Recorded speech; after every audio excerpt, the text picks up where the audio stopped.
everybody, and welcome to another instalment of Just Ask Jess. We had a little break over the summer to enjoy the weather, and now we're back with full force. And today I wanted to talk a little bit about a topic that's been popping up with different people and organisations that I work with around building problem solving or critical thinking skills.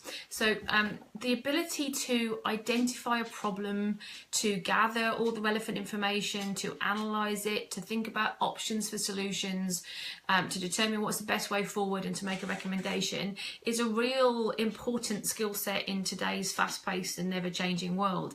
And it's not one that necessarily gets taught straight at school. So school teachers' curriculum, problem solving and critical thinking is a combination of skills and that we need to put together in order to move things forwards. And it's coming up more and more in conversations with taking on new employees and people with different skill sets and having generations working together, that different people approach problem solving in different ways. So how do you build an employee's ability to solve problems for themselves so that they're raising things in the right way, so that they're tackling topics, so that they're identifying issues and that they're coming to the table with solutions? So I have a few suggestions for what leaders can do to help encourage people in their teams to have that critical thinking or problem solving mindset. And the first thing is to get people in your team to build their awareness of your organisation and your industry. So the first thing about critical thinking or problem solving is you have to be able to spot the problems before you can figure out how to solve them. And very often employees will have a particular lens on an organisation, and so the types of problems that they identify may not be ones that are most critical for the organisation, or may not be ones that take into account the full breadth of what the organisation is trying to handle. So the more that you can help your employees see these are the things going on across the organisation, this is the state of the world today, this is what's happening in our industry, those are the things that people draw the dots between, right? So the broader you can make their vision of your world, the more likely they are to spot really useful problems that you can address. Now, that doesn't mean if you don't do that, they can't spot problems, and they can always spot problems in their own job. But the broader that you can make their understanding of your organisation, the more meaty the things that they're likely to bring forward are. So that's the first thing. But what you don't want people to do is do the kind of, I have a problem, here you go, you're the leader, you're supposed to fix it, right? That's not good for anybody, and it doesn't build critical thinking skills, but it also overloads you as a leader. And most of what people will bring you in that way are monkeys that are not yours to take. They're problems that very easily an employee could address, particularly if they're to do with your team or the role that they're in. So the second thing is require people to come with recommendations. If somebody shows up in your office and says, I don't like this, this isn't working, this is a problem, the first question you should ask is, what's your suggestion or your recommendation? And if they don't have one, it's more than appropriate to say, okay, well, you go away and think about what you'd like to see happen and come back to me when you have a recommendation or a suggestion. It is not on you as the leader to fix every problem in the organisation, and you need to require or set the expectation of your people that if they come with a problem, they also come with a solution. All right, so they're starting to notice useful problems, and they know that if they spot a problem and they want to bring it to you, they have to bring it with a solution. Then you're going to work on how good the solutions are, because it's quite likely the first few times that they do that, they're going to come with solutions that you're scratching your head over and kind of going, that's really not going to work and I wouldn't want to do that. That's okay, because in the beginning what you're teaching them is they come with a recommendation, and then you can work on how good the recommendation is. So from there, when they come with a problem and they say, and here's what I'd like to do about it, you're asking them to come with two options, at least two options of how they could close the gap or solve the problem. And the reason for two is it forces them to think through how to approach the problem, right? If they just come with one, they'll come with the first gut thing that they've thought about, which is very often not the best solution.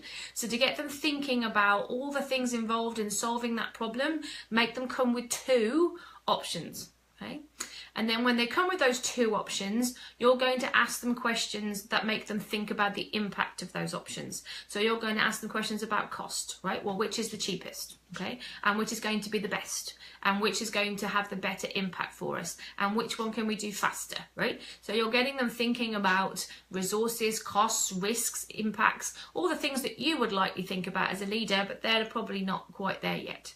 And so then you're saying, okay, so having thought about all of that, which is the better option for us to go ahead and take? And if they can't answer some of your impact questions, you say, okay, well, how could you figure that out? You go away and tell me. You go away and figure out what you need to close that gap. If you don't know what those would cost, that's the first question I'm going to ask you. So you need to go away and think about how could you figure out what those 2 options would cost, and come back when you figured that out, okay? So you've got them to notice problems. They know that they have to come with a recommendation. They're coming with 2 options about how to solve the problem, and you're getting them thinking about all the things they need to think about in terms of determining which of those options is the best option, and then they make a recommendation to you, right? So which of the options that they put on the table, because hopefully it's more than 2, would they suggest that you take on, and why, right? And that builds the thinking portion of their behaviour, that builds their skill set, and ultimately then what happens is they get into a groove of thinking that way. So then when they come to you, they come with, so I noticed this, and I was thinking that we need to probably do this about it. So I thought about it, and I think we could do this, but I'm not sure about that. So I think we should do this instead. What do you think? And by the time they're there, very often you're saying, yes, love it, go do it, or no, maybe not, that's part of a bigger thing, or correcting it. But more often than not, you're getting to say yes, and things are actioned around you without you having to take any of the monkey, which is what you want as a leader. The last and final thing I'll say in all of that is, it's important to give people the opportunity to take ownership too. So I get better as an individual at solving problems when I realise how difficult things can be. I become more realistic about what to take on. I become more realistic about what risks are and what cost is and how things escalate when I've had that practical experience.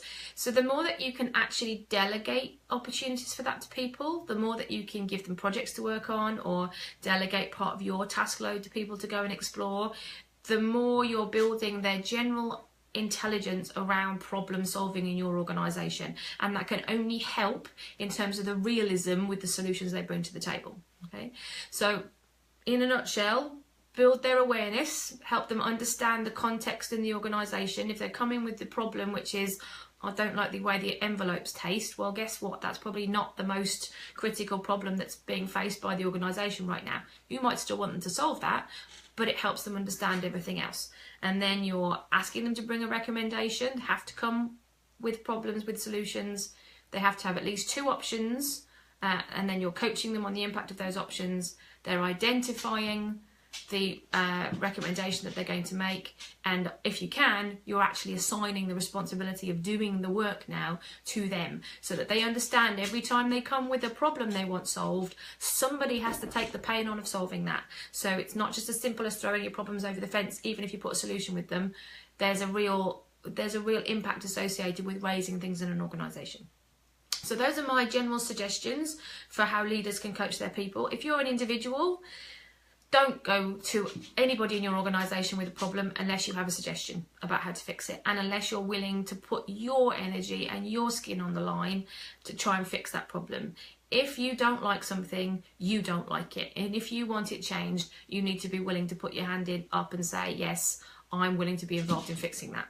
So if you're an individual, do that, and ask your leader to do the things that I've talked about with you. Ask them to coach you on impact. Ask them to help you think through options and recommendations so that you can build your own problem solving skills, because they're the types of skills that are going to help you climb the career ladder if that's what you want to do. So that's it in a nutshell for today. If you want to know more about problem solving skills, building critical thinking, we do lots of courses and work with people on those type of skill sets. Get in touch with us at e3.ca and we'll see what we can do to help. If you have a topic you'd like us to cover on Just Ask Jess, then you can always email me, phone me, text me, tweet me, LinkedIn me, or send it to us on Facebook, and I will do a Facebook live video on the topic that's on your mind. And don't worry if it's something that you're not sure you want to be attached to. We can always talk about it from a more general and anonymous standpoint. So anything you want some help with, feel free to get in touch with me. We also have made some changes to the website, and there's now a news section with free resources, tip sheets, guides, videos. All the Just Ask Jess videos are there. So feel free to check that out. It's e3.ca and it's the resources page. So that's it for today, and tune in for next time. We'll be talking about a different topic and maybe one that you've brought forward. All right, have a good day and enjoy the sunshine.